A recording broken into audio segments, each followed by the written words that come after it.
नमस्कार साथियों, स्वागत है आप सभी का अग्रिम MPPSC एकेडमी में। और दोस्तों, आज हम बात करेंगे मध्य प्रदेश सामान्य ज्ञान के 5वें टॉपिक मध्य प्रदेश की भौगोलिक स्थिति पर। तो मध्य प्रदेश के 5वें टॉपिक मध्य प्रदेश सामान्य ज्ञान के 5वें टॉपिक मध्य प्रदेश की भौगोलिक स्थिति पर दोस्तों।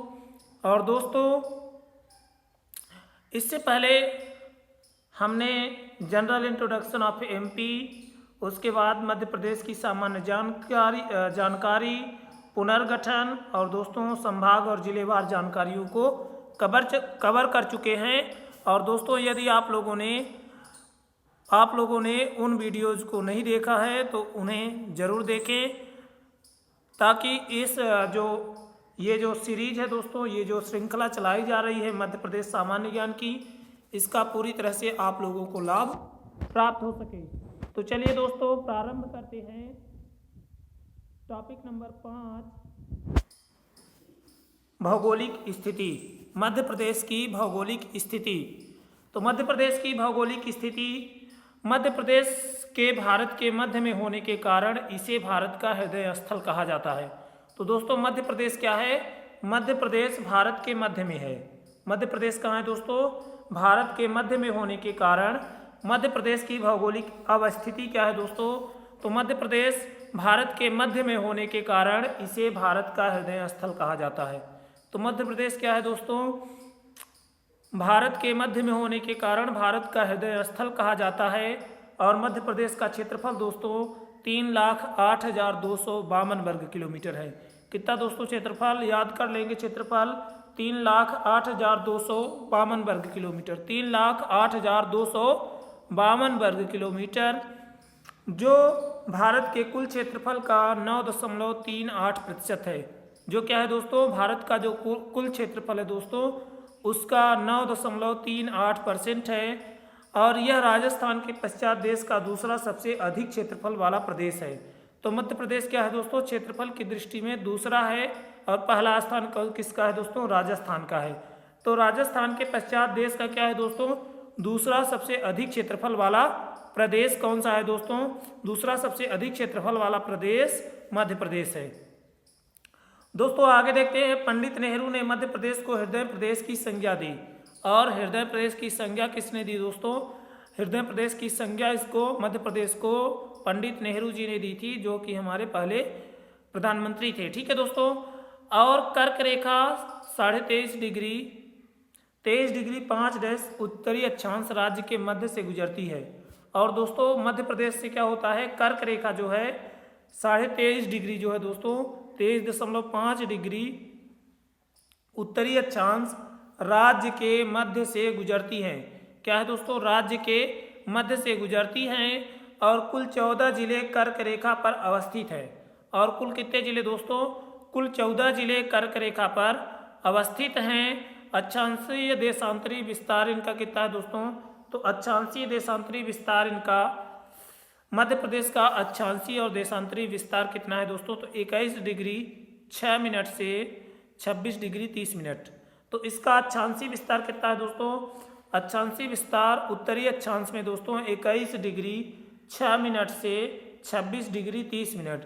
तो 216 से याद करेंगे दोस्तों, 216 से 26 30 या 21, यहाँ पे दोस्तों थोड़ा सा मिस्टेक हुई है, यहाँ पे 06 होगा। तो 21 दशमलव क्या है दोस्तों? 21 डिग्री 06 मिनट। 21 डिग्री 06, तो 2106 से 2630 ऐसा करके याद करेंगे मोबाइल नंबर की तरह। 2106 या 2106 से 2630 ऐसा करके याद कर लें। ये क्या है? उत्तरी अक्षांश में विस्तार है इसका 21 डिग्री 6 मिनट से 26 डिग्री 30 मिनट उत्तरी अक्षांश में। और दोस्तों 74 डिग्री 59 मिनट से 82 डिग्री 66 मिनट पूर्वी देशांतर के मध्य में क्या है दोस्तों? मध्य प्रदेश स्थित है। जैसे दोस्तों, ये जो हमारा मध्य प्रदेश है तो वो क्या है? 21 डिग्री उसका क्या है दोस्तों? 21 डिग्री 6 मिनट उत्तरी अक्षांश से 26 डिग्री दोस्तों 26 डिग्री 30 मिनट उत्तरी अक्षांश और दोस्तों 74 74 डिग्री 59 मिनट पूर्वी देशांतर से लेकर के, है ना, 82 डिग्री 66 मिनट पूर्वी देशांतर तक है। इस तरह से दोस्तों क्या है, इसका अक्षांशीय और देशांतरी विस्तार है। ठीक है दोस्तों, तो इस तरह से दोस्तों समझ में आया। आगे देखते हैं, हम लोगों ने देखा, क्या देखा दोस्तों, कि मध्य प्रदेश का अक्षांशीय देशांतरी विस्तार 21 डिग्री 6 मिनट से 26 डिग्री 30 मिनट अक्षांशीय विस्तार। उत्तरी अक्षांश में मध्य प्रदेश क्या है दोस्तों, 21 डिग्री 6 मिनट से 26 डिग्री 30 मिनट उत्तरी अक्षांश, और 74 डिग्री 59 मिनट से 82 डिग्री 66 मिनट पूर्वी देशांतर के बीच में अवस्थित है। ठीक है दोस्तों, आगे देखते हैं दोस्तों क्षेत्रफल इसका। तो मध्य प्रदेश का क्षेत्रफल अभी हम लोगों ने देखा 3,08,252 वर्ग किलोमीटर है, और यह देश का कितना है दोस्तों, 9.38% है। देश का कितना है दोस्तों, 9.38% है, और क्षेत्रफल में भारत का दूसरा बड़ा राज्य है। और मध्य प्रदेश क्या है दोस्तों, क्षेत्रफल में भारत का दूसरा बड़ा राज्य है। लंबाई इसकी दोस्तों, लंबाई इसकी 605 किलोमीटर है। तो मध्य प्रदेश की लंबाई दोस्तों कितना है, 605 किलोमीटर है। चौड़ाई इसकी दोस्तों पूर्व से लंबाई उत्तर दक्षिण, लंबाई दोस्तों उत्तर दक्षिण इसकी, उत्तर दक्षिण लंबाई दोस्तों, ये उत्तर दक्षिण इसकी लंबाई दोस्तों, लंबाई इसकी कितनी है, ये उत्तर दक्षिण हो गया। तो उत्तर दक्षिण लंबाई दोस्तों 605 किलोमीटर इसकी, 605 किलोमीटर। और दोस्तों जो पूर्व पश्चिम है, पूर्व पश्चिम लंबाई इसकी, पूर्व पश्चिम लंबाई दोस्तों, पूर्व पश्चिम लंबाई इसकी 870 किलोमीटर है।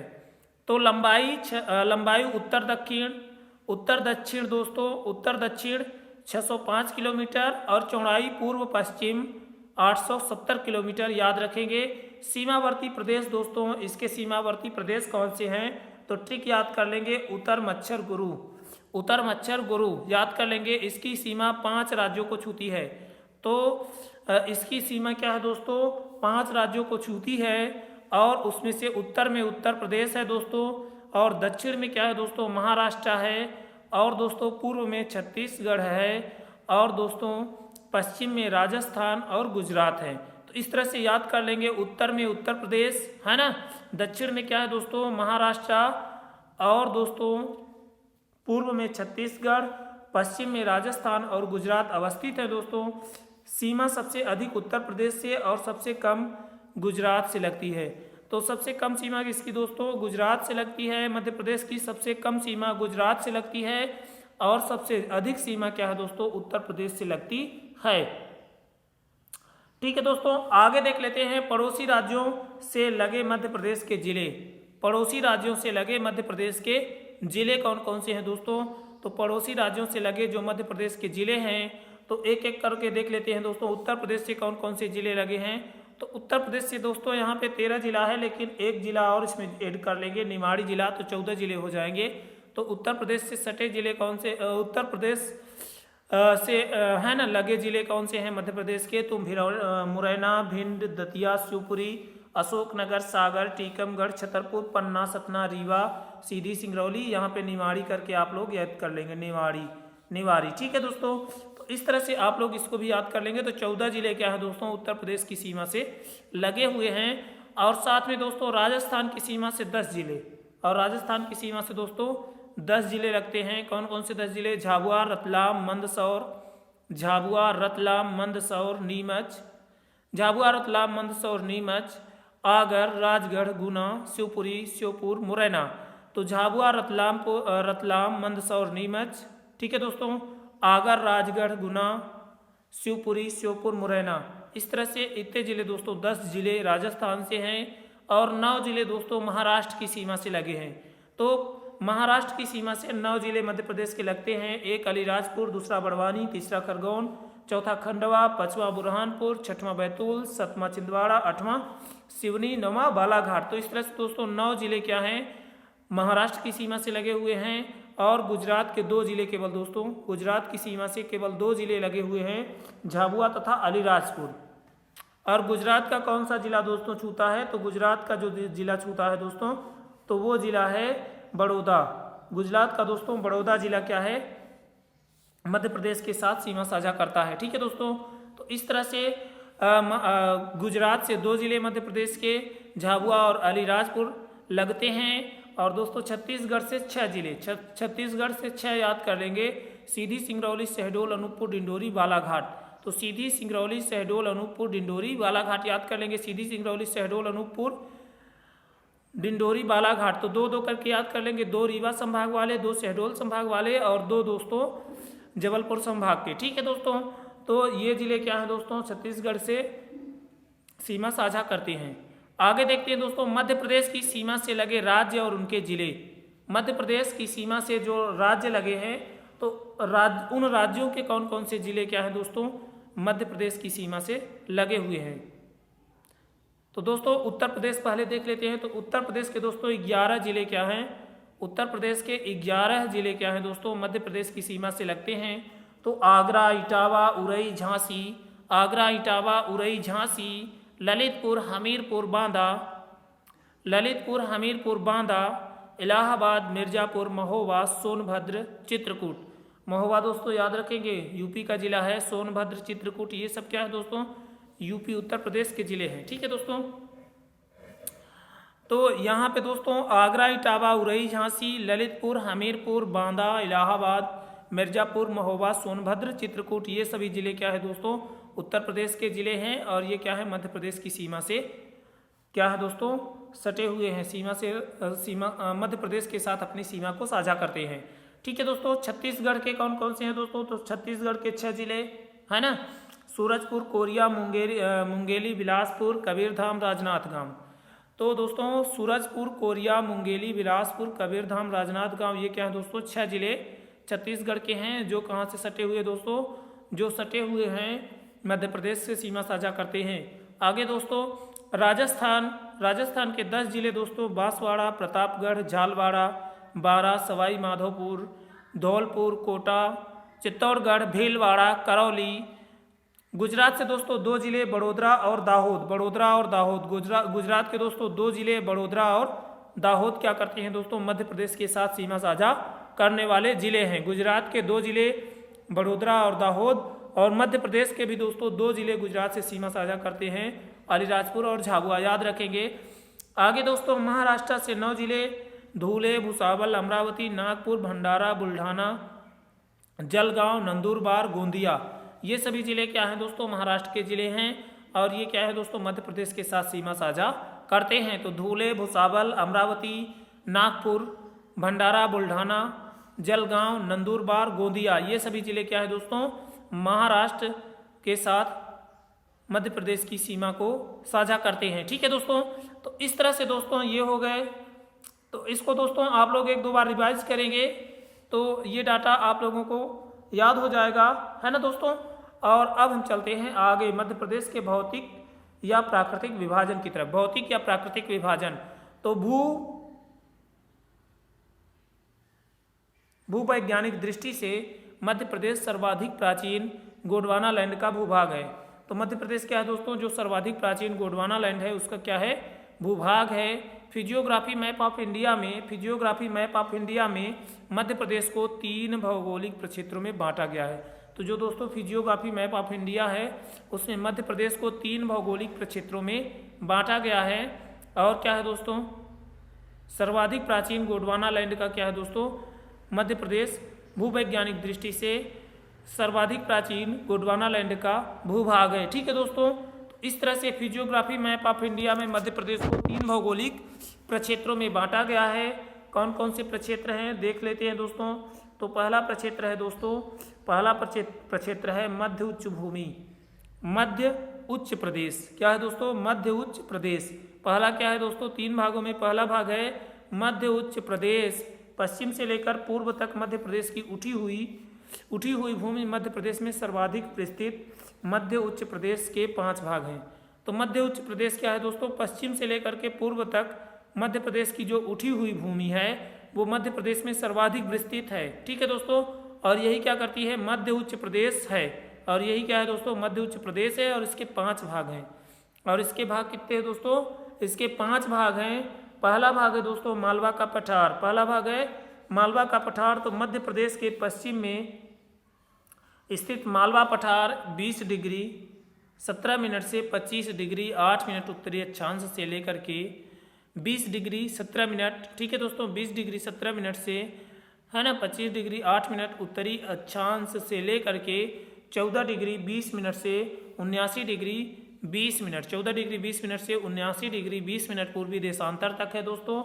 और दक्कन ट्रैप की बेसाल्ट चट्टानों से निर्मित है। और क्या है दोस्तों, जो मालवा का पठार है वो दक्कन ट्रैप की बेसाल्ट चट्टानों से निर्मित है। इंदौर, झाबुआ, अलीराजपुर, रतलाम, उज्जैन, देवास, भोपाल, धार, खंडवा, बुरहानपुर, बड़वानी, खरगोन, राजगढ़, विदिशा, गुना आदि क्या है दोस्तों इस मालवा के पठार के अंतर्गत आते हैं। ठीक है दोस्तों, तो इंदौर, झाबुआ, अलीराजपुर, रतलाम, उज्जैन, देवास, भोपाल, धार, खंडवा, बुरहानपुर, बड़वानी, खरगोन, राजगढ़, विदिशा, गुना, ये सभी जिले क्या है दोस्तों मालवा पठार के अंतर्गत आते हैं।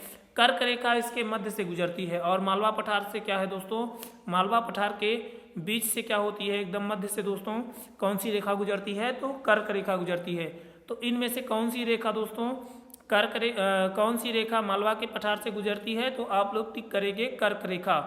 औसत ऊंचाई दोस्तों 500 मीटर है। और मालवा के पठार की जो क्या है दोस्तों एवरेज हाइट है, औसत ऊंचाई है, वो कितना है दोस्तों 500 मीटर है।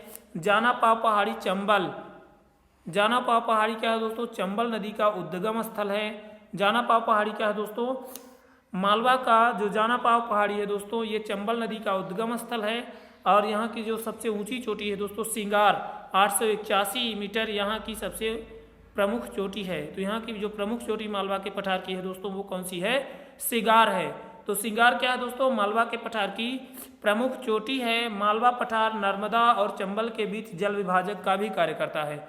और दोस्तों ये जो मालवा का पठार है दोस्तों ये क्या करता है, मालवा पठार नर्मदा और चंबल के बीच जल विभाजक का भी काम करता है।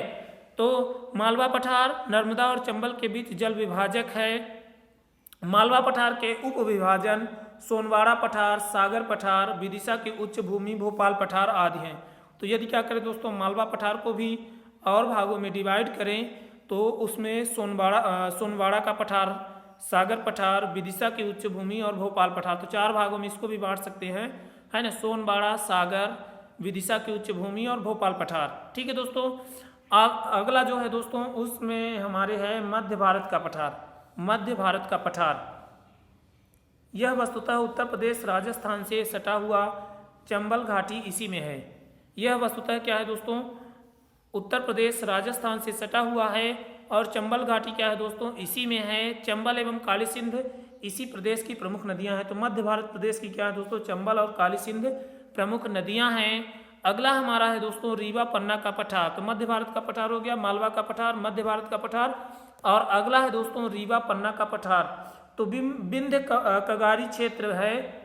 रीवा पन्ना का पठार दोस्तों विंध्य कगारी क्षेत्र है जो कर्क रेखा के उत्तर में स्थित है। जो क्या है दोस्तों कर्क रेखा के उत्तर में स्थित है और यह कडप्पा और विंध्यन शैल समूहों से निर्मित है। और ये क्या है दोस्तों कडप्पा और विंध्यन शैल समूहों से क्या है निर्मित है।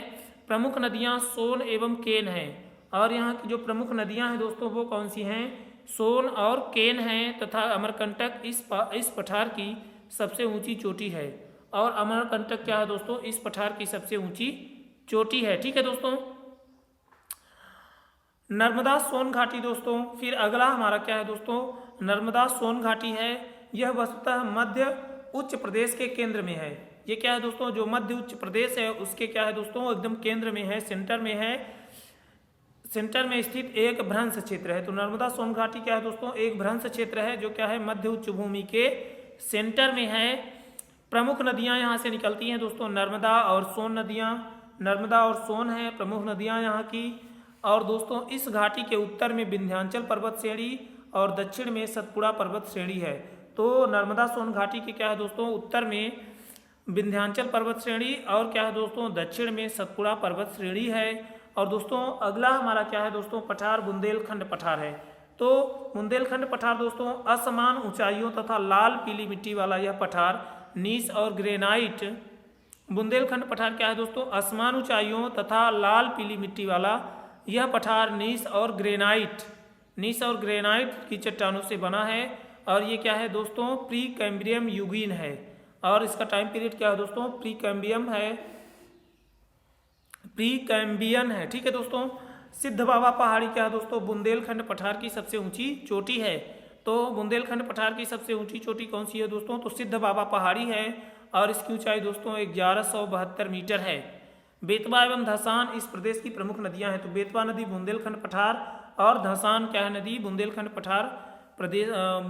पठारी प्रदेश की क्या है प्रमुख नदियां हैं। दूसरा हमारा जो विभाजन है दोस्तों वो कौन सा है, सतपुड़ा मेकल श्रेणी, सतपुड़ा मैकल श्रेणी। ठीक है दोस्तों, दूसरा हमारा विभाजन है सतपुड़ा मेकल श्रेणी। तो सतपुड़ा मेकल श्रेणी दोस्तों मध्य प्रदेश की दक्षिण पश्चिम सीमा से पूर्व में अमरकंटक तक विस्तृत इस श्रेणी के 3 उपविभाजन हैं। क्या है दोस्तों, जो सतपुड़ा मैकल की श्रेणी है तो ये मध्य प्रदेश के दक्षिण पश्चिम सीमा से पूर्व में अमरकंटक तक विस्तृत इस श्रेणी के 3 उपविभाजन हैं। एक है राजपीपला श्रेणी, दूसरा मध्य श्रेणी हिस्सा जिसमें ग्वालीगढ़ श्रेणी आती है दोस्तों। तो राजपीपला श्रेणी, दूसरा मध्य श्रेणी जिसका हिस्सा क्या है दोस्तों, मध्य श्रेणी हिस्सा जिसमें ग्वालीगढ़ श्रेणी, महादेव श्रेणी आदि आती हैं।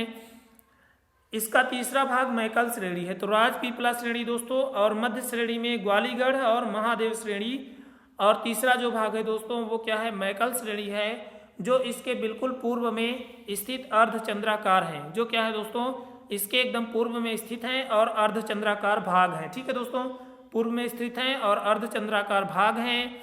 अमरकंटक मैकाल श्रेणी का पठार है, और जो अमरकंटक है दोस्तों वो मैकल श्रेणी का क्या है दोस्तों, पठार है, जहां से एक ओर नर्मदा, दूसरी ओर सोन तथा तीसरी ओर जोहिला का उद्गम है।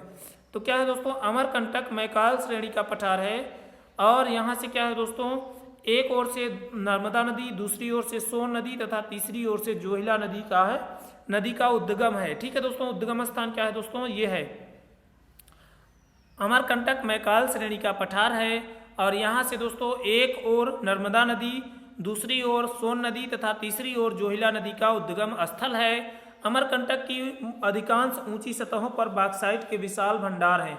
तो अमरकंटक जो है दोस्तों उसकी अधिकांश ऊंची सतहों पर बॉक्साइट के विशाल भंडार हैं।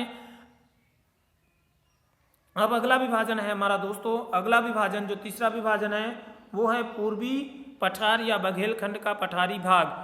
तो मध्य प्रदेश के उत्तर पूर्व में स्थित इस पठार का सीधी शहडोल वाला भाग मध्य प्रदेश में है।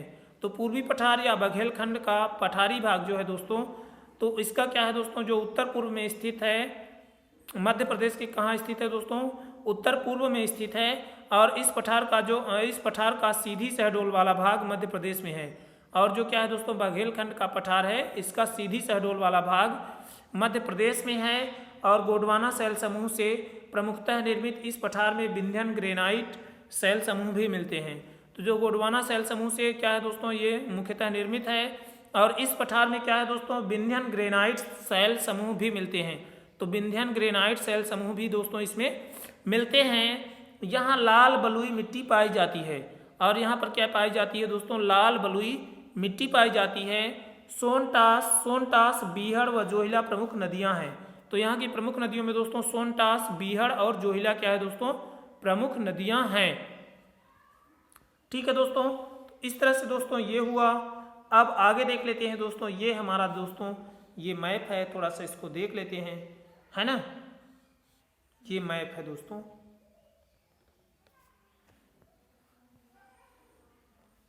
ये मैप है। इस तरह से दोस्तों ये मध्य भारत का पठार हो गया, है ना। ये पूरा दोस्तों ये मध्य भारत पठार का विभाजन यहाँ से यहाँ तक हो गया। फिर इधर वाला दोस्तों बुंदेलखंड का पठार हो गया, बघेलखंड का पठार हो गया दोस्तों। और ये वाला हिस्सा दोस्तों, ये मध्य भारत का पठार ये हो गया। ये वाला दोस्तों, ये वाला हिस्सा बुंदेलखंड का पठार, ये बघेलखंड का पठार, और ये रीवा पन्ना का पठार हो गया दोस्तों। ये भी क्या है दोस्तों, बघेलखंड, ये बुंदेलखंड हो गया दोस्तों। ये भी बुंदेलखंड का पठार है दोस्तों। और साथ में दोस्तों ये जो है ये बघेलखंड का पठार है, इधर मालवा का पठार है दोस्तों। तो इस तरह से आप लोग इसको देखेंगे। और ये जो दोस्तों नर्मदा घाटी है, और नीचे दोस्तों सतपुड़ा मैकाल प्रदेश है। तो सतपुड़ा मैकाल प्रदेश, नर्मदा घाटी मालवा का पठार, सतपुड़ा मैकल प्रदेश, नर्मदा घाटी, मालवा का पठार, ये दोस्तों बुंदेलखंड बघेलखंड का पठार, रीवा पन्ना का पठार, इधर बुंदेलखंड का पठार, और दोस्तों एकदम ऊपर की तरफ देखिए मध्य भारत का पठार यहाँ पे है, ये मध्य भारत का पठार, और ये वाला दोस्तों भाग क्या है, बुंदेलखंड का पठार है। ठीक है दोस्तों, यहाँ पे बीच में दो है दोस्तों, ये मध्य प्रदेश नहीं है, ये उत्तर प्रदेश है, तो याद ध्यान में रखेंगे आप लोग। ठीक है दोस्तों, आगे चलते हैं। अब सैल समूह, मध्य प्रदेश के सैल समूह कौन कौन से हैं, तो मध्य प्रदेश के सैल समूहों को देख लेते हैं दोस्तों एक नज़र में। तो मध्य प्रदेश के सैल समूह क्षेत्र, श्रेणियाँ या चट्टान कौन कौन सी हैं, तो मध्य प्रदेश के जो सैल समूह हैं दोस्तों, तो उसमें आद्य महाकल्प की चट्टानें, आद्य महाकल्प चट्टानें, जिसमें मालवा दक्कन ट्रैप आता है। कौन सा क्षेत्र आता है दोस्तों, मालवा क्षेत्र का दक्कन ट्रैप, बुंदेलखंड और विंध्यनखंड कगार। तो दोस्तों 3 क्षेत्र आद्य महाकल्प चट्टान वाले सैल समूह में दोस्तों आद्य महाकल्प जो चट्टान है दोस्तों, वो कौन कौन से क्षेत्रों में पाई जाती है, तो मालवा में दक्कन ट्रैप में, बुंदेलखंड में और विंध्यखंड के कगारों में क्या है दोस्तों, आद्य महाकल्प चट्टानें पाई जाती हैं। और इन चट्टानों में दोस्तों इसकी जो श्रेणियां हैं वो ग्रेनाइट, नीस, सिल और डाइक की बनी है। तो ग्रेनाइट, नीस, सिल और डाइक से बनी हुई चट्टानें हैं दोस्तों आद्य महाकल्प की चट्टानें, मालवा, बुंदेलखंड और विंध्यनखंड के कगारी क्षेत्र में पाई जाती है। और दोस्तों अगला हमारा क्या है दोस्तों, सैल समूह है धारवाड़। तो आद्य महाकल्प चट्टान हो गई, दूसरा क्या है दोस्तों, धारवाड़ सैल समूह हो गया। तो धारवाड़ सैल समूह में जीवाश्म का अभाव है, तो जो धारवाड़ सैल समूह है दोस्तों, उसमें जीवाश्म की कमी पाई जाती है। और इसका क्षेत्र दोस्तों दक्षिण मध्य प्रदेश, बुंदेलखंड व विंध्य के मध्य विजावर श्रेणी है। तो दक्षिण मध्य प्रदेश, बुंदेलखंड व विंध्य के मध्य विजावर श्रेणी है, चिल्पी श्रेणी बालाघाट में। और दोस्तों इसकी जो चट्टानें हैं तो वो चिल्पी श्रेणी क्या है दोस्तों, बालाघाट में है, और सौंसर श्रेणी छिंदवाड़ा में है। ये क्या है दोस्तों, सौंसर श्रेणी छिंदवाड़ा धारवाड़ सैल समूह, और दोस्तों चिपली श्रेणी बालाघाट, ये भी क्या है दोस्तों, धारवाड़ सैल समूह की चट्टानें हैं। ठीक है दोस्तों, तो इस तरह से ये दो क्या हो गए, सैल समूह हो गए। तीसरा सैल समूह है दोस्तों पुराना सैल समूह। क्या है दोस्तों, पुराना सैल समूह है, इसमें पन्ना और ग्वालियर जिले आते हैं, पन्ना और ग्वालियर के क्षेत्र आते हैं दोस्तों, पन्ना और ग्वालियर के क्षेत्र आते हैं। बिजावर श्रृंखला दोस्तों क्या है, पुराना सैल समूह के अंतर्गत आती है, पन्ना पठार से ग्वालियर तक विस्तृत है बिजावर श्रृंखला। ठीक है दोस्तों, अगला सैल समूह है हमारा दोस्तों विंध्यन सैल समूह। चौथा सैल समूह है रीवा से चंबल तक का क्षेत्र दोस्तों विंध्यन सैल समूह में आता है। और सोनघाटी, भांडेर, कैमूर और रीवा श्रेणी, 4 श्रेणियाँ दोस्तों, सोनघाटी, भांडेर श्रेणी, कैमूर श्रेणी और रीवा श्रेणी क्या है दोस्तों, विंध्यन सैल समूह के अंतर्गत आती हैं, और रीवा से चंबल तक का क्षेत्र इसमें शामिल है। तृतीयक सैल समूह दोस्तों टर्शियरी जो क्या है दोस्तों सेल ग्रुप जो है वो क्या है दोस्तों, दक्षिण पूर्वी मध्य प्रदेश के क्षेत्रों में फैला है, दक्षिण पूर्वी मध्य प्रदेश के क्षेत्र में फैला है। और क्या है दोस्तों, यहाँ की जो चट्टानें हैं वो गोंडवाना महाद्वीप को दूहन से दक्कन पठार का स्वरूप बदला है। तो गोंडवाना महाद्वीप के क्या है दोस्तों टूटने से, दूहन से क्या हुआ है दोस्तों, दक्कन पठार का स्वरूप बदल गया है। आगे दोस्तों मध्य प्रदेश के सैल समूह, मध्य प्रदेश के सैल समूहों में दोस्तों अगला हमारा सैल समूह है गोंडवाना सैल समूह। तो गोंडवाना सैल समूह दोस्तों सतपुड़ा और बघेलखंड क्षेत्र में विकसित है, पाया जाता है दोस्तों। सतपुड़ा और बघेलखंड क्षेत्र में क्या है, गोंडवाना सैल समूह है। और दोस्तों इसमें क्या है, पेंच घाटी जो इसकी चट्टानें हैं दोस्तों, जो इसकी श्रेणियाँ हैं तो वो पेंच घाटी, मोहयानी और दिनवा, बगरा, कोयला क्षेत्र तथा पचमढ़ी और महादेव श्रेणी क्या है दोस्तों, गोंडवाना सैल समूह के अंतर्गत आती हैं। और दोस्तों अंत में है हमारा 7वां सैल समूह दक्कन ट्राइब। ये क्या है दोस्तों, दक्कन ट्राइब जो है ये मालवा का पठार का हिस्सा है। और बाघ लमेटा निक्षेपणों से निर्मित है, बाघ लमेटा निक्षेपणों से निर्मित है। सिंगार श्रेणी और जाना पाव श्रेणी क्या है दोस्तों, यहाँ की प्रमुख क्या है दोस्तों श्रेणी हैं। आगे देख लेते हैं दोस्तों मध्य प्रदेश के प्रमुख पर्वत कौन कौन से हैं। तो मध्य प्रदेश के प्रमुख पर्वतों में दोस्तों, मध्य प्रदेश के प्रमुख पर्वतों में विंध्याचल हो गया दोस्तों, विंध्याचल के बाद राजपीपला हो गया। इसी तरह से दोस्तों आगे भी है, तो एक एक करके देखते हैं। विंध्याचल सबसे पहले देख लेते हैं विंध्याचल को। तो विंध्याचल क्या है दोस्तों, विंध्याचल का कगारी क्षेत्र राज्य में अवस्थित है। तो विंध्याचल का जो कगारी क्षेत्र है दोस्तों वो मध्य प्रदेश राज्य में क्या है अवस्थित है। यह पूर्व से भांडेर कैमूर श्रेणी से, ये क्या है दोस्तों पूर्व की ओर भांडेर कैमूर श्रेणी से पश्चिम में मुरैना तक है, और पश्चिम में क्या है दोस्तों मुरैना तक है। मुरैना तक क्या है दोस्तों है, मुरैना आदि तक मध्य प्रदेश की उत्तरी सीमा निर्धारित करता है। तो विंध्याचल पर्वत क्या करता है दोस्तों, विंध्याचल का जो कगारी क्षेत्र है वो राज्य में स्थित है, और यह क्या है दोस्तों पूर्व से भांडेर कैमूर श्रेणी, भांडेर कैमूर श्रेणी दोस्तों से पश्चिम में मुरैना तक क्या करता है दोस्तों मध्य प्रदेश की उत्तरी सीमा का निर्धारण करता है। तो मध्य प्रदेश की उत्तरी सीमा का निर्धारण विंध्याचल क्या करता है दोस्तों पर्वत करता है। अगला क्या है दोस्तों हमारा पर्वत है, अगला हमारा पर्वत है दोस्तों राजपीपला पर्वत, राजपीपला पर्वत। ठीक है दोस्तों राजपीपला पर्वत श्रेणी। तो राजपीपला पर्वत श्रेणी क्या है दोस्तों, यह पश्चिमी भाग से प्रारंभ हो करके पूर्व में बुरहानपुर दर्रे तक जाती है। तो राजपीपला श्रेणी दोस्तों पश्चिमी भाग से प्रारंभ हो करके पूर्व में बुरहानपुर दर्रे तक जाती है। राजपीपला की पहाड़ियाँ, राजपीपला की पहाड़ियाँ, अखरानी पहाड़ियाँ, बड़वानी पहाड़ियाँ, बीजागढ़ तथा असीरगढ़ पहाड़ियाँ हैं। तो राजपीपला पर्वत श्रेणी में दोस्तों राजपीपला पर्वत श्रेणी पश्चिमी भाग से प्रारंभ होकर के पूर्व में बुरहानपुर दर्रे तक जाती है। तो पश्चिमी भाग से प्रारंभ होकर के क्या है दोस्तों पूर्व में बुरहानपुर दर्रे तक जाती है। और राजपीपला की जो पहाड़ियाँ हैं दोस्तों, राजपीपला की पहाड़ियाँ इसके अंतर्गत आती हैं, अखरानी की पहाड़ियाँ आती हैं और बड़वानी की पहाड़ियाँ आती हैं, साथ में बीजागढ़ तथा असीरगढ़ की पहाड़ियाँ भी इसमें शामिल हैं। ठीक है दोस्तों इसी भाग में है। तो ये सभी पहाड़ियाँ दोस्तों राजपीपला, अखरानी, बड़वानी, बीजागढ़, असीरगढ़ की पहाड़ियाँ क्या है दोस्तों राजपीपला पर्वत श्रेणी के अंतर्गत आती हैं। यहाँ से तापी नदी निकलती है, और राजपीपला की पहाड़ी के पास से ही क्या है दोस्तों ताप्ती नदी निकलती है। ठीक है दोस्तों ताप्ती नदी निकलती है, और दोस्तों ताप्ती नदी निकलती है। और तीसरा क्या है दोस्तों हमारा पर्वत है सतपुड़ा पर्वत, सतपुड़ा पर्वत श्रेणी। तीसरी पर्वत श्रेणी हमारी दोस्तों सतपुड़ा पर्वत श्रेणी है।